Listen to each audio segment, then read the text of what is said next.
WrestleMania XL. We're going to talk a lot about stories getting finished on this one, but I'll tell you what story wasn't finished. The story of the table being strong enough to hold Karrion Kross, because the table collapsed under his when he laid on. I didn't have anything else for this. I don't know.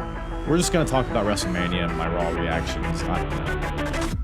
Let's just hit play on this bad boy. It's the hardest. Talk around and disregard it. Strip you off the ground, show you what heart is. Standing strong and proud, nothing can knock this. Let's get it started. What is up, everybody? Welcome to the Apron Bump Podcast. I am your host, the hardest part of the ring, Kyle Bird. How we doing today, folks? WrestleMania has just unloaded all over all of us, and got a lot of thoughts on it. Got a lot of thoughts. Just I got no notes on this one. We're just gonna. I got the card pulled up. I'm just gonna let my raw thoughts seep into your pores. Recording this before Raw. Just full transparency. So if any major things happened on the Monday Night Raw, they will not be included because I'm not yet a time traveler. But lots happened this weekend. We're gonna get all up in its guts. But yeah, like I said, no real format here. Just kind of hanging out, just vibing. This is gonna be a big vibes episode here. Nothing too crazy. We're just chilling. We're just hanging out with our wang out. We're just going off of initial reactions. We're sitting here at around, 12, 13 hours after WrestleMania has concluded. So these are raw dog reactions here. No Trojans, no lube, just plowing it in there. Getting I still feel Cody in my veins. I still feel the adrenaline in my soul. You know what I'm saying? Oh, fuck. How does Rock do that? He just slaps his fucking forearm. He makes it so loud. He does it all the time and it hurts. Holy jeez. I'm a sensitive boy though, so maybe that's it. But yeah, man. What a fuck it. Before we get into anything, first of all, make sure you're followed or subscribed or, like the bell, jiggle my balls, like the bell, hit the bell. I don't know what we're doing. Make sure you're subscribed for any future episodes that I record here or just other clips. Listen wherever you listen to podcasts, YouTube, all that stuff. But I'm not here to plug just my asshole. But we're here to talk about WrestleMania, the whole weekend. Stacked weekend. Where do we even begin, man? I'll just quick shout outs here because we won't go into super high depth into any of these, but lots of independent wrestling happened over the weekend. Shout out to just the whole WrestleMania weekend as a whole. You know what I mean? All the independents coming to Philly. Ring of Honor had an awesome, or I hear it was a pretty good pay-per-view. Or at the very least, Mark Briscoe ended up walking out as the world champion, which is an amazing moment. I think it was 11 years to the day where his brother won the world title. So awesome stuff there. I don't know if it's going to get me to watch Ring of Honor. We'll see if maybe they start having their champions on their show, but maybe I'm asking too much. NXT TakeOver in what they call it, Stand and Deliver. Blinked on the name there for a second.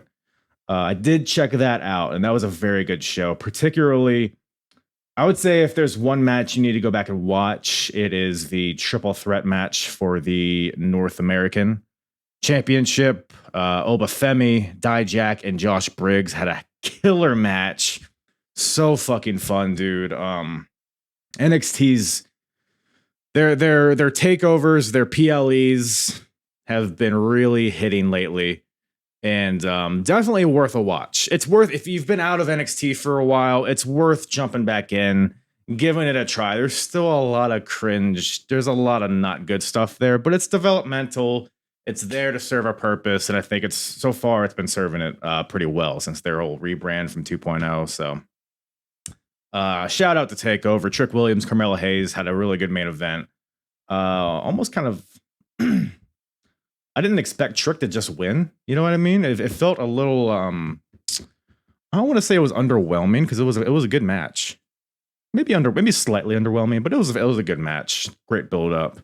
The tag team match and the opener was awesome. The whole show is actually really worth a watch. There's no real duds on the entire show, so shout out them. But let's get into what everybody's really here to. What I would assume everybody's here to talk about. The whole show called WrestleMania Extra Large, Saturday, Sunday. And a lot of people in the comments talking about the main events. I mean, should we just break it open? Should we just dive dick first into the main event? I mean, full transparency here. So obviously I watched the show. Saturday night, I watched it at home with the WAF. Got some Wingstop, so we were able to watch the 6-woman tag. We'll get into that. But then Sunday night went over to a friend's house. A lot of people over there, so it was an action-packed weekend.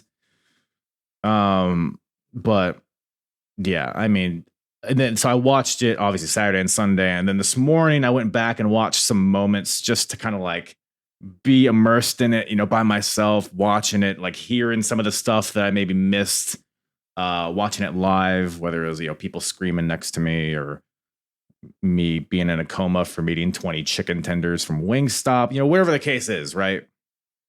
Few things I want to just shout out right out the get-go here. The production of this show was incredible. Well, for the most part is. Night 2, at least, was particularly. I'll say this is just the one negative, I think, from a production standpoint was so night 1, judging from the feedback on social media and on Twitter, Instagram, whatever the hell, it seems like night 2 was absolutely the better night. And I think that's an understatement in just saying that. I think like in the 2-night era of WrestleMania, so the past 4 or 5 years, I think this year's there was like the biggest discrepancy or disparity between nights. Generally, like there's always one night that's a little better, but man, this year night 2 blew night 1's dick and balls out of the water. It was wild, and there was like a couple reasons I think contributed to that. One is the weather. I believe it was a bit colder night 1, and I have a lot of friends that went there, and they said that, man, they were just frozen. By the end of the night, they couldn't muster, like, really getting animated with their chants or with their reactions, and you kind of felt that throughout the entire show. Night 1 felt like a dead crowd. But also, you got to consider that it's an open-air stadium. The acoustics in that kind of environment are dog shit, honestly. You'll hear all the legends talk about they hate those big open air because the sound just travels up and out of the stadium. But you also you watch Gunther and Sammy and you hear the reactions during that match, and then it's like, okay, maybe they were just kind of dead for a lot of the show. But like I said, I think the weather contributed to that. I think night 2, people were, it was warmer night 2, but I think people maybe came more prepared with more layers. It definitely felt louder night 2. So also another thing about this, which I haven't really seen anybody mention, and maybe it's just me, it felt like night 1 was like darker. Like you couldn't see the crowd at all during night 1. Like I haven't done a side-by-side. Maybe it was just me. Maybe it was just the sound of the crowd made me feel this way, but it felt like the crowd was really dark. Like you couldn't see anybody beyond like the 4th or 5th row. So it felt small. Night 1 did. Based on the audio and the visual, the show felt small, so it didn't feel as epic. So to me, night 1 hardly felt like a WrestleMania, barring a few moments here and there. So I think that contributed to it. I mean, none of the matches were really. Well, I guess we'll get into it. Well, I have I have Bleacher Report and have the results here.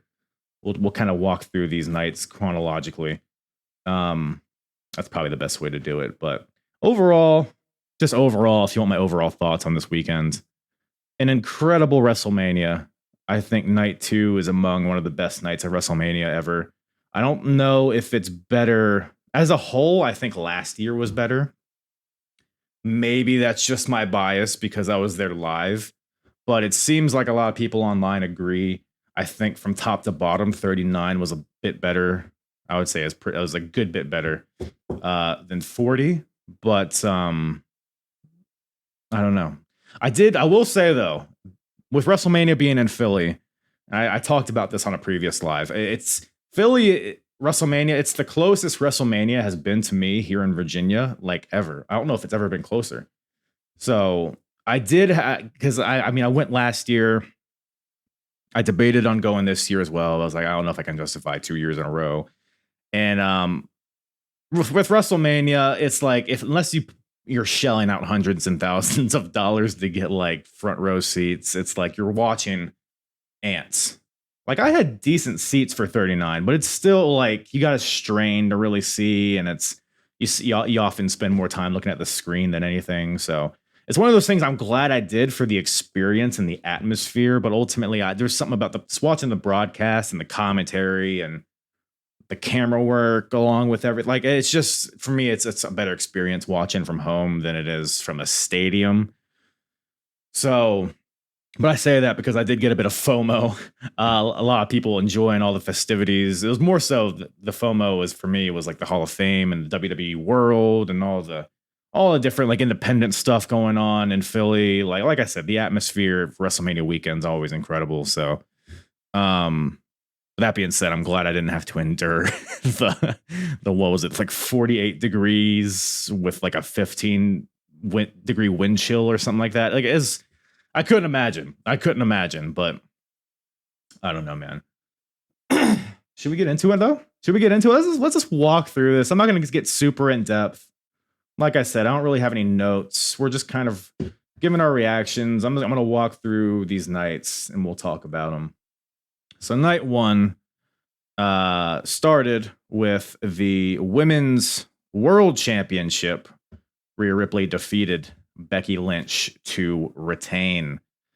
Pretty good match. According to commentary, Becky Lynch was dealing with like strep throat and like 102-degree fever, which is nuts. So with that in mind, I don't know how much she had recovered, if she had at all. But that being said, it was a good match, right? It was a very good match. I will say maybe a bit forgettable. Nothing really made me I don't know, it's nothing about it. I would say it's probably one of Rhea's best defenses. I immediately the comparisons come to the match with Charlotte last year, obviously. It's WrestleMania. So that's the natural comparison. And I don't think this match even came close to touching the Charlotte match. But that being said, a very good match. Rhea Ripley holds on to the title, continues her reign, which I'm not surprised at all. This definitely felt like a match to kind of just further elevate Rhea, just another notch on her belt. That's all it was, and on a big stage. So no complaints here. It was a good match. Where does Becky go from here? I see people saying that she's got to sign with AEW. I don't know, man. I really don't think so, but that would be some shit, huh? What will be her name? I guess Rebecca's her real name, right? Rebecca Quinn. I guess that's a pretty good wrestling name. But solid match to open the show. We move on to the 6-pack ladder match for the undisputed tag team championships. Well, now the tag team championships, I guess, are very disputed, huh? I guess that would make them disputed at this point. We got so A-Town Down Under won the SmackDown tag team championships, and Awesome Truth won the Raw championships. So they emphasize that the match will continue until both sets of titles have been pulled down, and you can see like just from the very beginning how each set of titles were like on different sides of the ring. You knew the titles were going to get split up. And I figured that Awesome Truth would win one of the titles. And them being Raw, it would only make sense for them to win the Raw titles.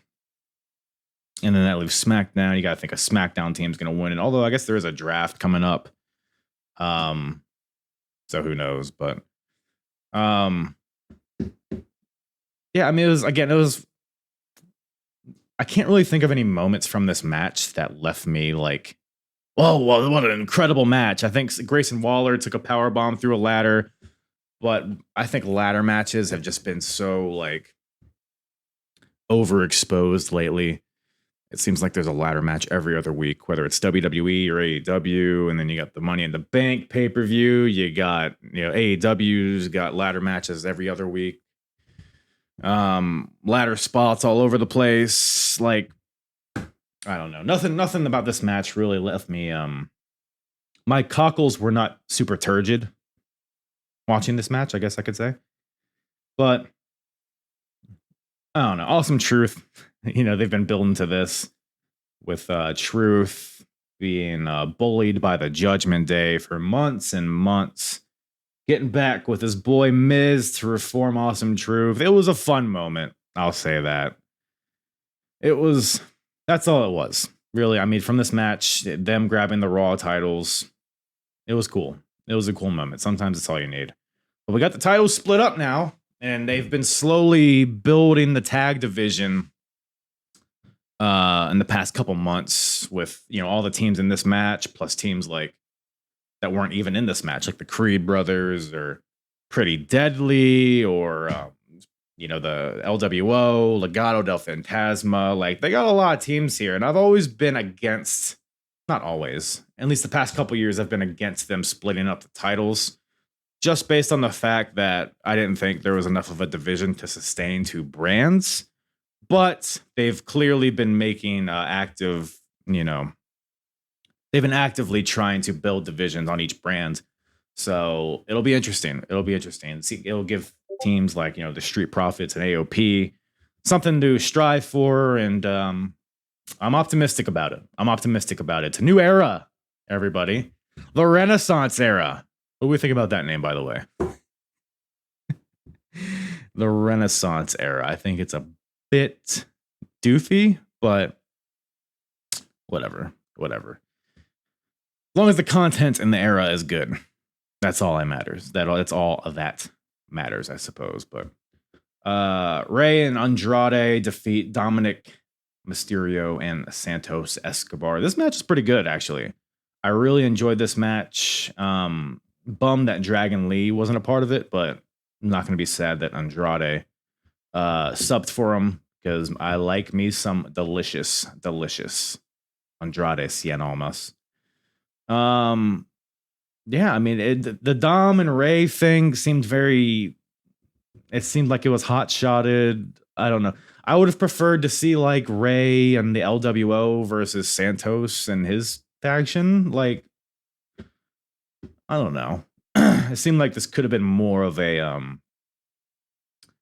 like this felt like this was a tag match. I feel like this could have been more of like a ground war, like a war, lots of people on this side, lots of people on this side. Maybe they didn't want to be too duplicative of the Bob Prophets and the Final Testament, but that was on a different night, so I don't know.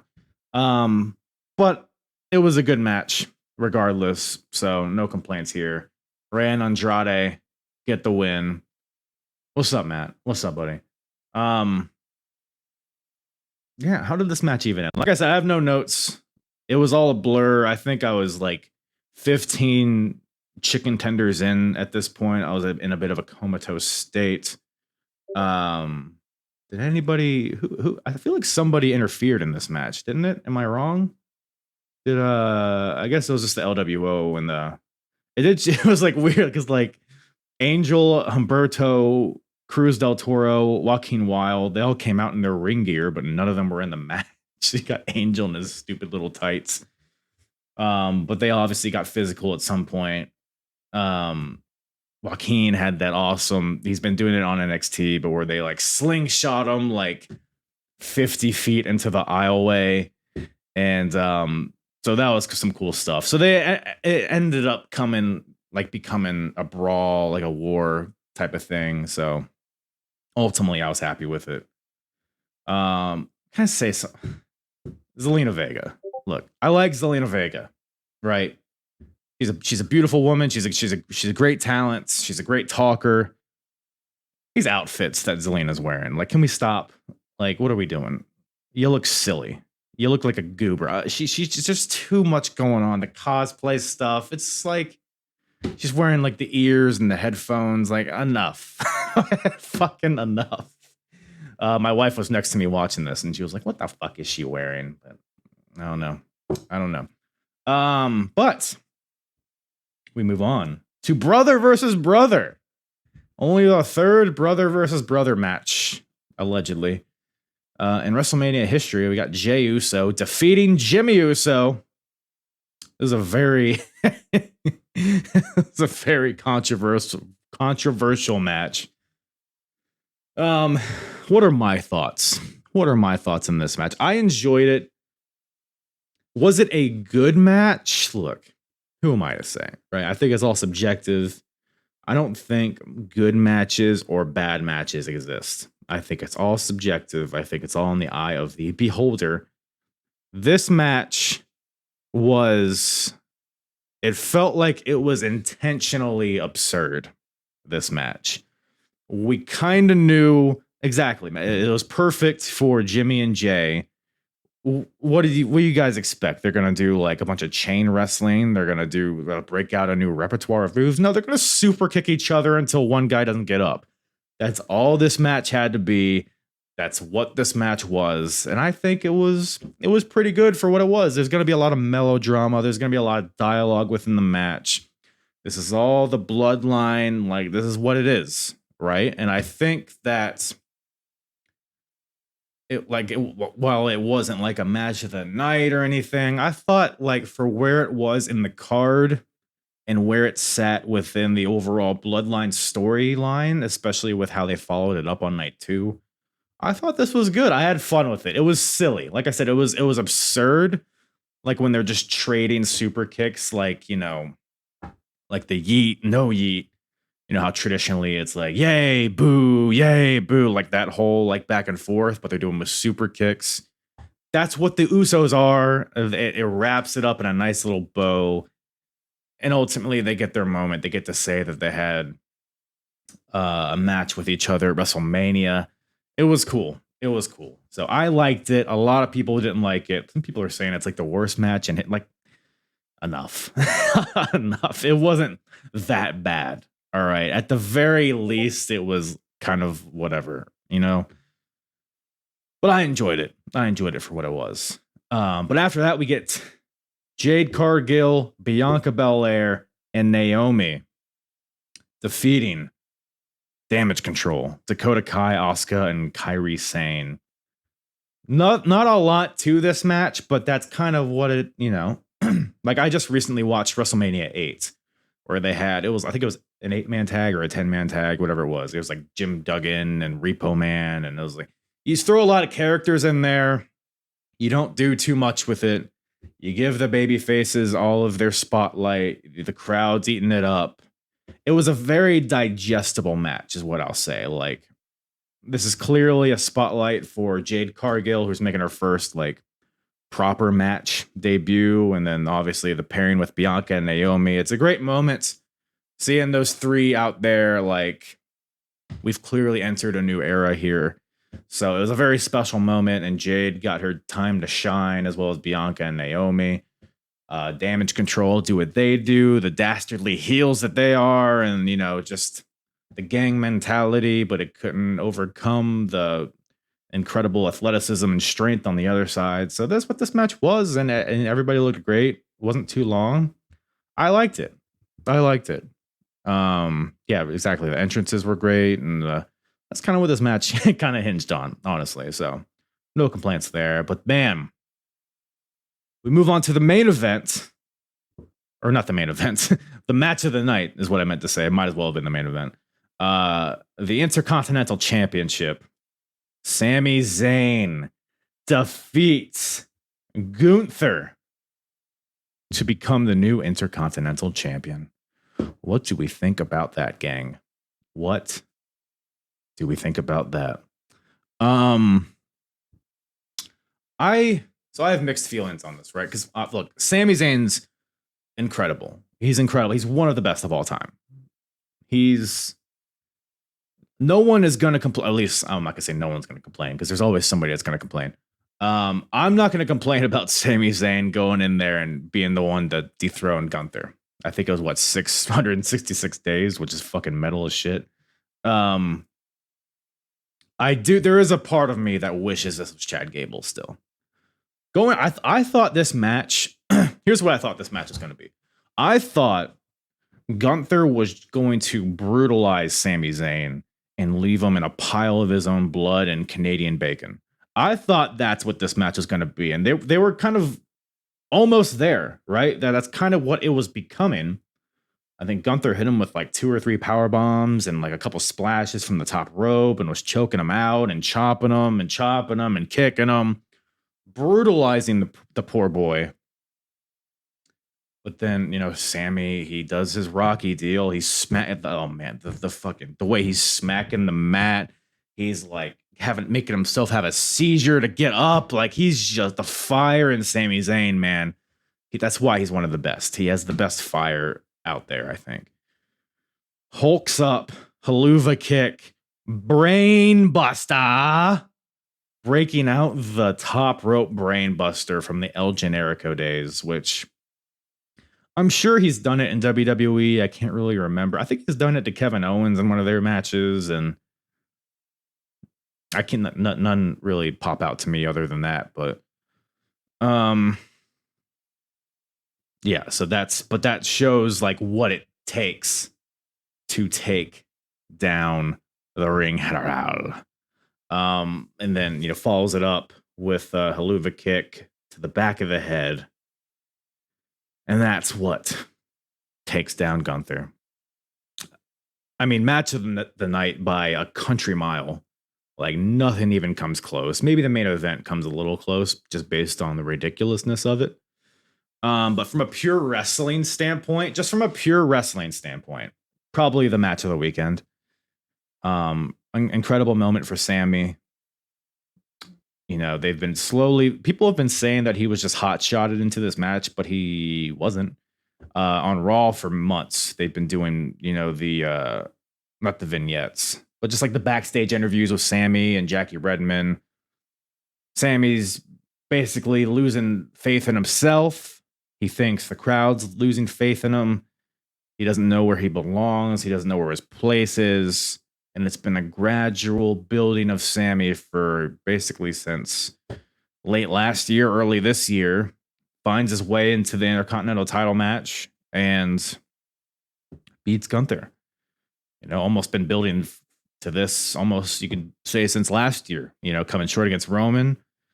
And he's built himself back up to become the IC champion. But like I said, there's a big part of me that wishes it was Chad. I still do. Ultimately, I do wish it was Chad Gable. I think the story they were building with, Gunther taking out Chad in front of his family, how Chad beat Gunther, and like there was the 5-minute challenge thing on Raw that they did. Like nobody had come as close to beating Gunther as Chad did. And I think a WrestleMania moment for him would have been the icing on the cake, strawberry on the icing, whatever the fucking saying is. But Chad is still very much in the picture. Obviously, he's been the who was Rocky's coach?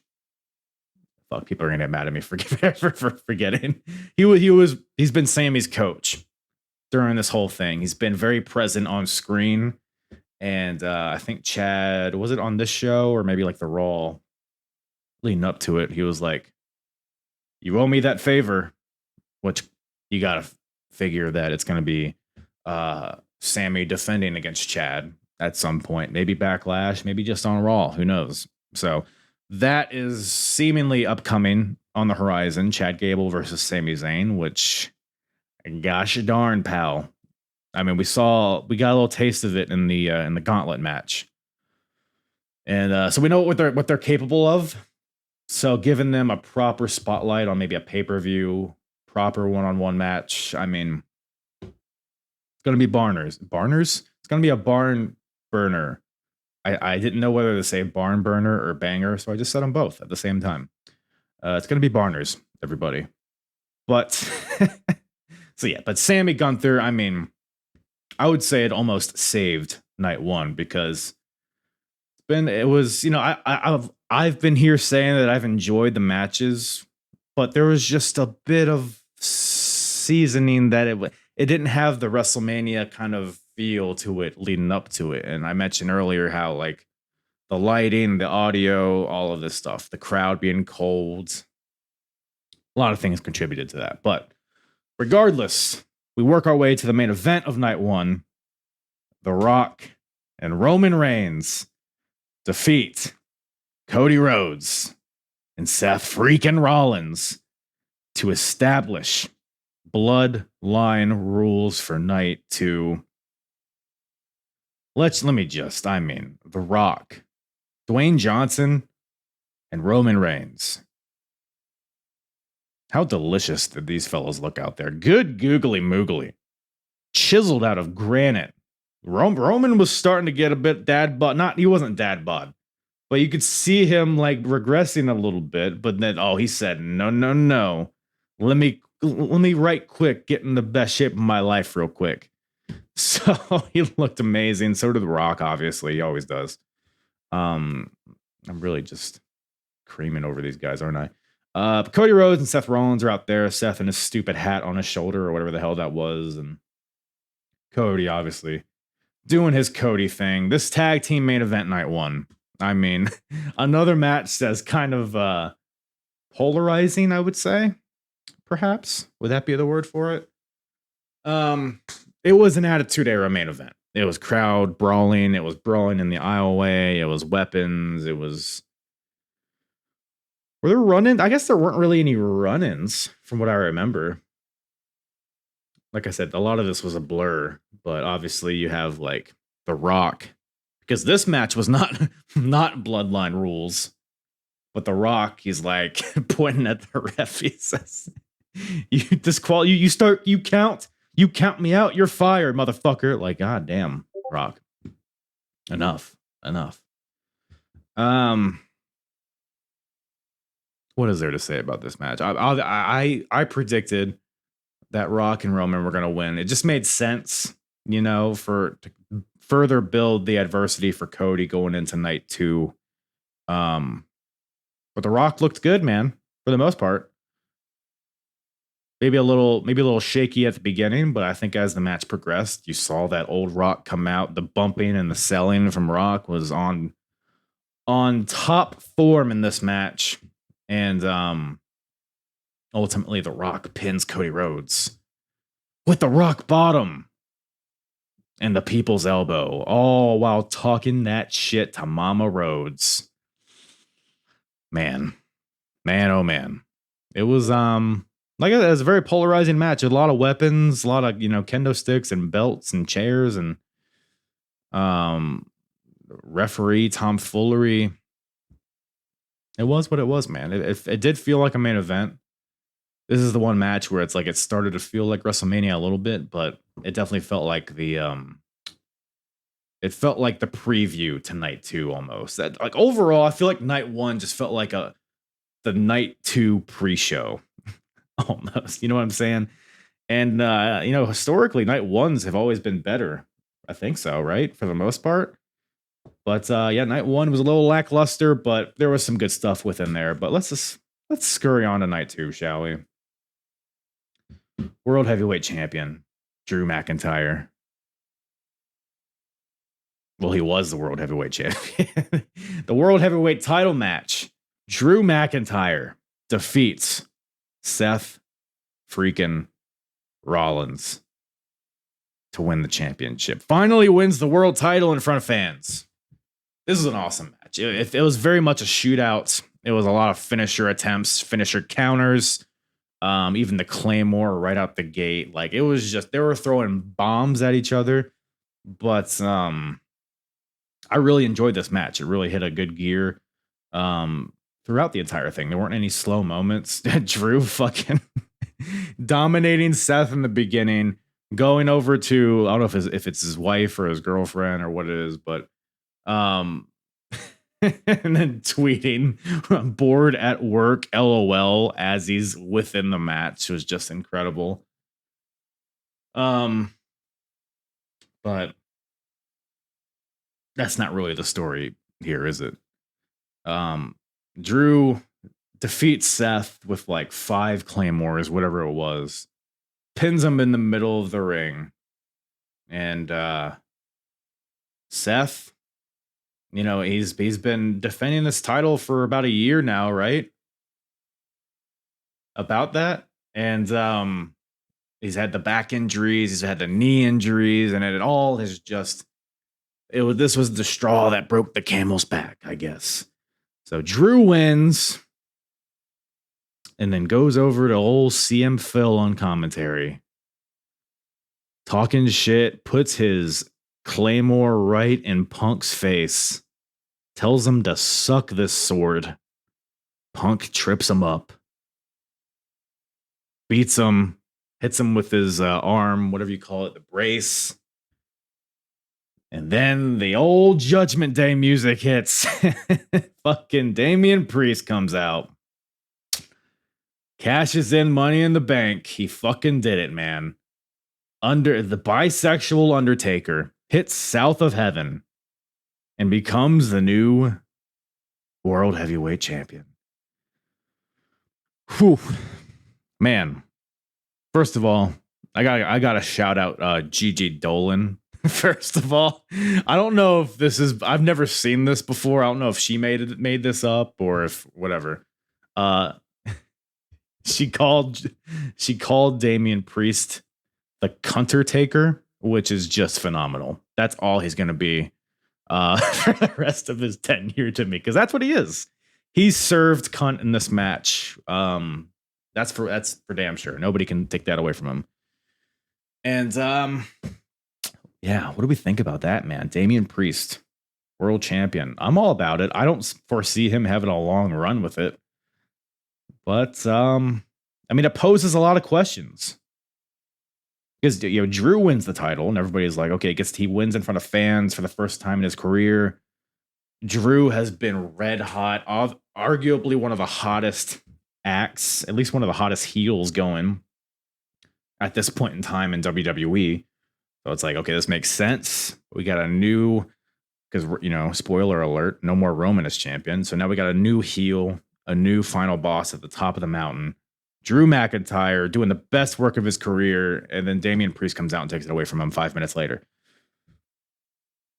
A lot of rumors that Drew has not re-signed with WWE. Could we see a Drew Galloway in AEW? It's a good question. It's a good question. I don't think so. I think Drew has been put in a spot where I don't think he would supersede in AEW, especially he's embroiled in a feud with CM Punk at this point, which that's going to give you more notoriety than anything. So I think there's still a lot of story with Drew and Punk to tell, which is where I think we go after this. I think Punk took his brace off during this whole thing, so I guess, is he cleared? He's got to be at least close to cleared. So is that a Backlash match? Do we get Punk and Drew at Backlash? Possibly, right? Possibly. I mean, that's a marquee match. That's a main event anywhere in the world. So I'm all about it. But where does that leave Damian Priest? Where does that leave the world title? Does it become a triple threat match for the world title? Is it Damian, Punk, and Drew? I don't know. A lot of questions, but that's where full transparency. I'm recording this before the Raw after WrestleMania, so I'm sure that a lot of that's going to get explained on Raw. But I mean, who else? I mean, like I said, I can't even begin to wrap my head around, Damian, who he's going to defend against. Will he lose it? How are they going to continue? Are they going to continue to just build Damian as a legit champion, or is he just going to be a transitional champion? It's creating questions. It's creating intrigue, and that's what it's all about. That's what episodic TV is all about. So, all in all, I loved it. I think how this all played out between the match itself, the post-match stuff with Drew and Punk, the cash in, and then that shot. I talked about how I love the camera work earlier. The shot of a disheveled Drew in the ring with Punk in the background, sitting crisscross applesauce on the announce table. You know, doing the mocking clap. Good job, Drew. Good title reign. It was just chef's kiss, this whole thing. And yeah, big fan of it. Big fan of it. But we'll see. We'll see what comes out of this. A lot of ways they can go with it. So, but after that, we got the Philadelphia street fight with special guest referee Bubba Ray Dudley. I figured they had to have some ECW representation on this show. I'm honestly surprised that there wasn't more. But Bubba Ray, special guest ref, and you know, it's fine. He didn't have much of a active role in this, other than, you know, Karrion Kross shoving him at the end and then them pulling out the tables. They did the wazza headbutts. So that was fun. Cool moment there. That's really what this match was here to have, you know, some cool moments like that, some fun table spots. The build to this has felt, I don't want to say it's felt like an afterthought, because they have been building to this for a while, but it reeks of undercard, like whatever. You know what I mean? It's like, we don't have anything else for these guys. Let's have some faction warfare. The Final Testament, man, like Triple H is hell bent on making Karrion Kross a success. It's just not happening, man. The bell has to ring at some point. And while Karrion's presentation has always been on point, and even the with, you know, the Final Testament with AOP, with Paul Ellering, with Scarlett, like the presentation's not bad. It's just the bell rings, and then Karrion proceeds to be one of the softest wrestlers out there. Like, he's this big bad dude. He's a legit fighter. You see these pictures of him with, you know, doing the jujitsu and all that like. But then he gets in the ring and he's throwing this weak ass elbow. Will Ospreay's hidden blade, right? Until Will Ospreay retires, everybody in the wrestling world should just give up on having elbows as a finisher, because nobody comes close. And Karrion's, what does he call it? The cross hammer. It's one of the worst finishes in wrestling. He's just not exciting at all in the ring. His presentation doesn't translate to the in-ring, it basically is what I'm saying. Bobby and the Street Profits. Bobby is honestly kind of in a similar realm in my mind, where he's like this big bad dude, but he doesn't act like it. I hate smiley Bobby Lashley. Lashley was at his peak when he was mean mugging. He was vascular. He was no bullshit. He didn't talk. He didn't do the dun dun with his theme song. Cut all that shit out. Give me Big Bad Bob, or get him out of here. You know what I'm saying? Like, the Street Profits, like, I appreciate the attempt with him and the Profits, but the Profits haven't evolved at all as a tag team either. They kind of half-ass tried to for a little bit. They were like kind of trying to be heels, but nobody wanted to boo them. So it's been a little flip-floppy, and I think that's kind of led to all of this feeling very underwhelming. But so I wasn't, you know, the match was fine. You know, I didn't hate the match. It was silly. Like, the table broke under Karrion Kross's weight and they had to get another table. It was funny. It was a fun moment. And the frog splash through the table for the win, and the Street Bob Fits get the win. So it is what it is. Probably talk too much about that. LA Knight beats AJ Styles in a match that I think it exceeded my expectations. I figured they were going to have a good match. A lot of people going into this show thought these guys were going to have a dud of a match, and I don't know why. Like, why would you bet against AJ Styles? Like, even at this point, right? I don't know how old he is. What is he, like 40? How old is AJ Styles? I'm going to guess 44. He is 46. Jeez, he's almost fucking 50, dude. And he's still performing at this level. Obviously, he's not, you know, TNA AJ. He's not even like New Japan AJ, but he's still AJ fucking Styles, one of the best in-ring wrestlers of all time. Of all time. going against LA Knight, who is also very underrated in his own right.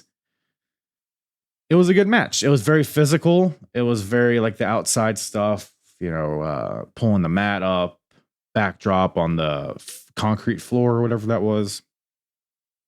It was just a solid one-on-one match. I thought both guys looked good. LA Knight got his moment on WrestleMania, got a big win. That's really all this was here for. The build did feel like this did feel like the miscellaneous match where it's like, okay, we need LA Knight on the card, but we don't really have a spot for him. Oh, hey, AJ's over there. Let's bring you in. Let's have a match. So, but that being said, I enjoyed it. I thought it was a very good match. LA Knight continues to be heated up. So that's a guy that could be in any title picture at any point in time. He can. That's a guy that can get hot real quick, even though he's already hot. But you can really slot him in anywhere. Still over as hell. People are trying. They're really trying to claim that LA Knight's losing steam, but that's just hater shit. He's not. He's as over as he's ever been. So good stuff there. Shout out to AJ's new theme song, by the way. Personally, I've never been crazy about We Don't Want None. I don't know. It just never felt like a good wrestling theme song to me. This one here, I thought is an improvement. I thought this was a vast improvement from his last theme song. And I thought it fit his new presentation swimmingly. So it was good stuff. Good stuff. Triple threat match for the United States Championship. Logan Paul defeats Randy Orton and Kevin Owens to retain the title. Another really good match. I mean, night 2 was just boom, boom, boom. Not a bad match of the bunch. You could Randy and Kevin Owens are clearly just having a good time out there. Kevin comes out in the golf cart, which I don't know. Is this a callback to him getting run over by the golf cart? I guess that's what the homage was. And then he carried Randy to the ring. It was very silly. Randy's just in this point in his career where he's just having fun. He's just being silly and he's having a great time out there. And it's translating to the viewer because I'm having fun watching him. So,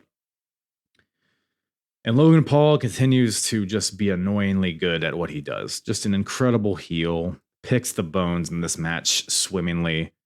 Just the story they're telling with, them teaming on Logan in the beginning and progressing into Orton and Kevin fighting each other, and then Logan taking advantage of this. The various, Logan did he did a swanton, then rolled through into a frog splash on the other guy. This match was very fun. There were several moments where I thought Orton or KO might have won it, but ultimately Logan wins and continues his reign. So I guess he's going to continue to be a focal point on TV, which I'm not mad about at all. He's been killing it. He's been killing it. I think the U.S. title division is a good slot for Logan. Allows him to carry that title and bring it to wherever all the boxing matches, the UFC matches, on his podcast, whatever the hell. So it's a win-win for everybody as far as I'm concerned. We got what's after that? Oh, the WWE Women's Championship. Bayley defeats Io Sky to win the WWE Women's Championship. What a fucking awesome match this was, dude. Holy guacamole. I would venture to guess if you polled people, which match would be better, Rhea Becky or Bayley Io. I would say most people would probably say Becky Rhea, just based off of last year's Charlotte Rhea match. But Bayley and Io they didn't steal the show. Obviously, the main event is what people are going to remember. But goddamn, I mean, might be this of the entire weekend. I don't know if I'll put this over Sammy and Gunther, but this is a strong number 3 for the WrestleMania weekend, I think. I mean, the presentation of Bayley and Io just from the entrances were fantastic. Bayley looked really good in this match. I've been kind of down on Bayley for the past couple of years. I feel like she's slowed down a little bit, but she came with it in this match, dude. This was very reminiscent of the takeover match with Sasha Banks. I mean, this was just a back and forth. This match was Io works the leg of Bayley. there were a lot of matches, and that could be one critique. There were a lot of matches, even just like on this night too, where there was a lot of like leg work. There was a lot of people selling the leg injuries, things like that. I don't think anybody sold it as well as Bayley did in this match, though. Just supreme selling from Bayley throughout this entire thing. Io looked like a star. Like watching Io Sky, who at one point kind of felt like an afterthought in NXT. She comes out in the co-main event of WrestleMania Night 2 as the champion, with the music, with the entrance, with the awesome Titantron, like all of this. It just felt like an awesome moment for both ladies here, and they killed it, man. They killed it. I was a big fan of this match, and Bayley gets her WrestleMania moment. I mean, what more can you say? What more can you ask for? It was a happy ending to the Damage Control arc for Bayley. She started this faction. They turned on her, and it became its own entity, and in its own, it grew beyond what she wanted it to be. But Bayley gets revenge on Io for turning on her. Like, it's just the build, the execution of the match. It was just perfect. It was perfect, I thought. But that brings us to the main event. Cody Rhodes defeats Roman Reigns. Cody Rhodes. Let me say that one more time. Let me say that one more again. Cody Rhodes finishes the fucking story by defeating Roman Reigns to become the new WWE champion. Are we dropping the Universal is my question. Samantha Irvin announced him as the new WWE champion. That could have just been a misspeaking or what, but I would like to think you might as well just drop the Universal, because we got the world title on one brand and we got the WWE. Let's just bring it back to what worked in the past. You know what I'm saying? Universal's always been kind of a dopey moniker anyways, so by the way, first of all, speaking of Samantha Irvin, quick shout out to her. I mean, some people don't like how animated, emotional she is, and I get it to an extent, but in this, first of all, I mean, just her general announcing is just, no one's been better. Like, I love Fink, right? Fink's always been my goat, but Samantha Irvin is just the guttural emotion that you feel like from her diaphragm when she announces. It's better than anybody in the history of ring announcing. Incredible. Better than Fink, better than Michael Buffer, Bruce Buffer. I mean, Bruce Buffer is actually pretty good too, but I don't know. Big fan of her work is what I'm trying to say here, Samantha Irvin, and the emotion. While some people didn't like her emotion at the finish of it, I thought it just added to the atmosphere. It added to I keep saying emotion, but it added to the emotion of the finish to this match. I thought it was a great icing on top. I feel like I've said that too many times in this episode, but yeah, shout out to her. Just want to give a quick shout out to her. But the match itself, man, Roman and Cody, Bloodline rules. I'll tell you this match didn't go exactly as I thought it would. I thought it was going to be run-ins right out the gate. I thought this match was going to start, and then you were just going to have a sea of Samoans just closing in on the middle of the ring. I thought it was going to be just, Rock, Solo, Jimmy, Jacob Fatu, Zilla Fatu, Ava, Nia Jax, Tama Tonga, Tonga Loa. I thought everybody was going to get in there. Haku, Rikishi. I thought it was just going to be everybody kind of just closing in on Cody. I thought it was going to be a bloody beatdown of Cody. And then I thought people were going to save him. But it ended up just being a really fucking good wrestling match for the first, 20 minutes or so? I think it was a good 20 minutes before any run-ins happened, which was surprising. But like I said, it was just a really, maybe arguably Roman's best performance from a pure wrestling perspective during this reign. Cody and Roman just have awesome chemistry. Their match last year was incredible. Match of the year, as far as I'm concerned. And this one is very good too. And then obviously the run and start, you have Cody hits the 2 crossroads and then gets the super kick from Jimmy. Then Jay comes out and spears Jimmy off the ramp, which was wild. Wild. I did not expect that at all. I see that and I'm like, oh, they're just plummeting to their death, huh? But they go through the tables. Solo comes out eventually, and then John Cena comes out. Obviously, playing back to the what was it, Crown Jewel? Is that the pay-per-view where they had the match, Cena and Solo? And so Cena gets his revenge on Solo, puts him through an announce table. The Rock comes out. We get a Rock and Cena stare down thrice in a lifetime. Come on now. Come on now. I mean, it's at this point when it's just like, I'm on my feet. I'm slapping the people next to me. I'm kissing my wife. I'm holding my cats. I'm jiggling my balls. It's just like, dude, slapping that forearm. This whole thing. Cena, Rock. Rock takes out Cena. Dong. Undertaker. Everybody's expecting Stone Cold, but I'll take the Undertaker. I do think Stone Cold may have overshadowed the moment to come afterwards. So I'm not mad at it. You know, Stone Cold's just chilling on his ranch with his cat poncho. I get it, right? Undertaker comes out from under the ring, chokeslams Rock, skedaddles, seemingly kidnaps Rock. I think he took Rock to hell with him, you know, to under the ring. But then that just leaves. Oh, by the way, I didn't even bring up the Shield music, which I think everybody and their mother expected Dean Ambrose to come out. But no, it's just Seth. It gets absolutely wrecked immediately with a Superman punch, which was hilarious. And then in the moment, I'm like, what? Why'd they even bother with that? But then it played out. The match keeps going on. It's just Cody Roman. There's a chair in the ring. And this is another point where the camera work was just perfect. Cody's down. Roman's up. Roman grabs the chair. The camera is focused on Roman and Cody. Seth is still in the ring, but the camera is not showing Seth. Roman picks up this chair. The camera slowly pans over to Seth as Roman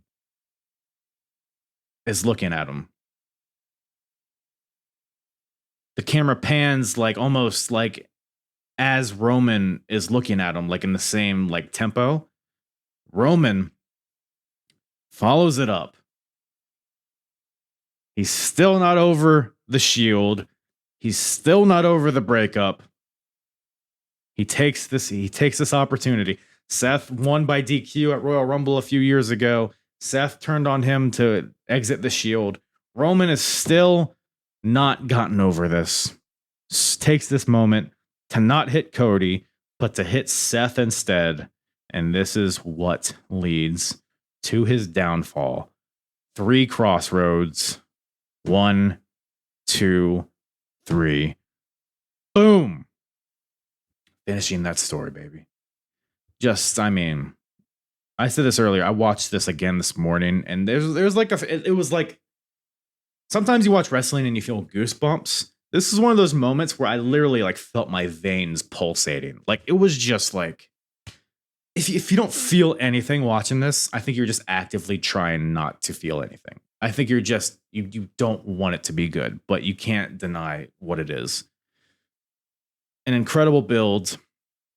People were mad last year when Cody didn't win.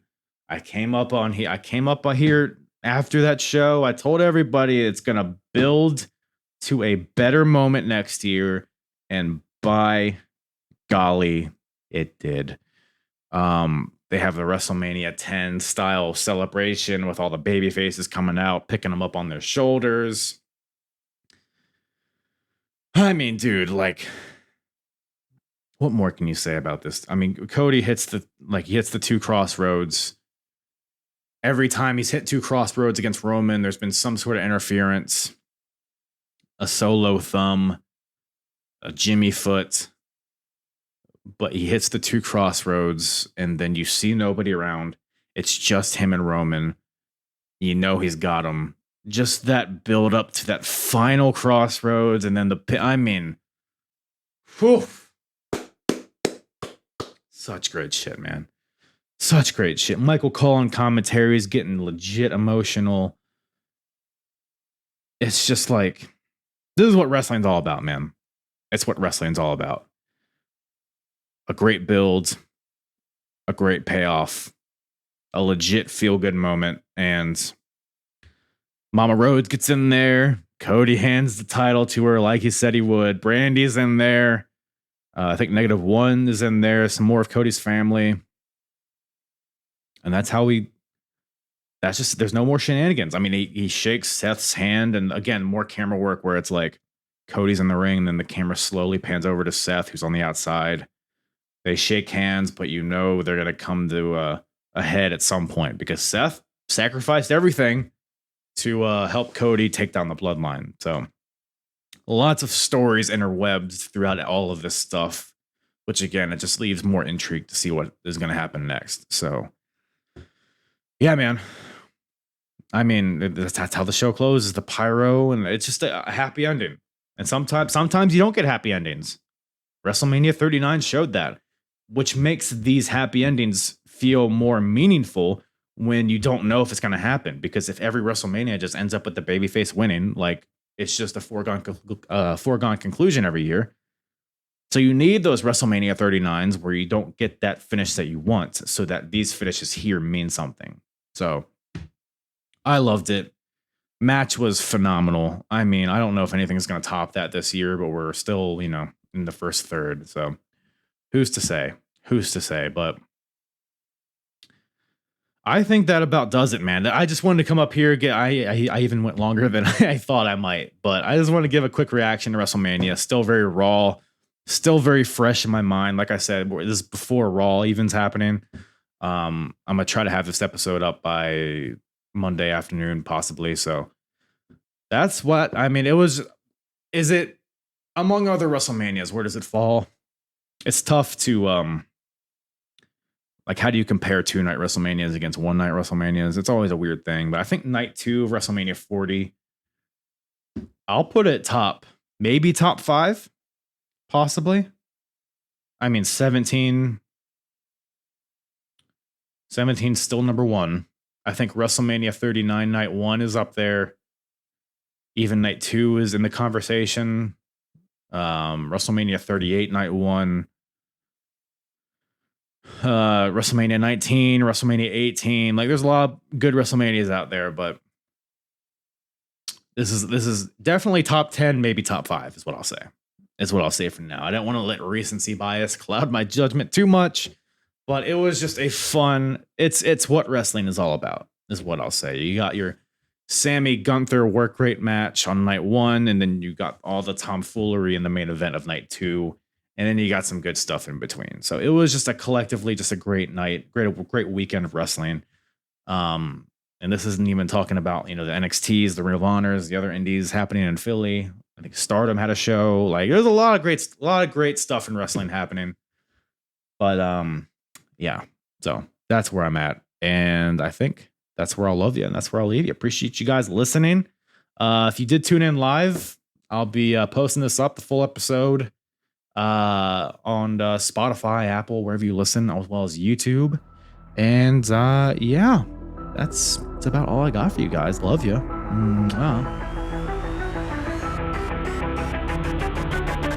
I'm hard. Yeah.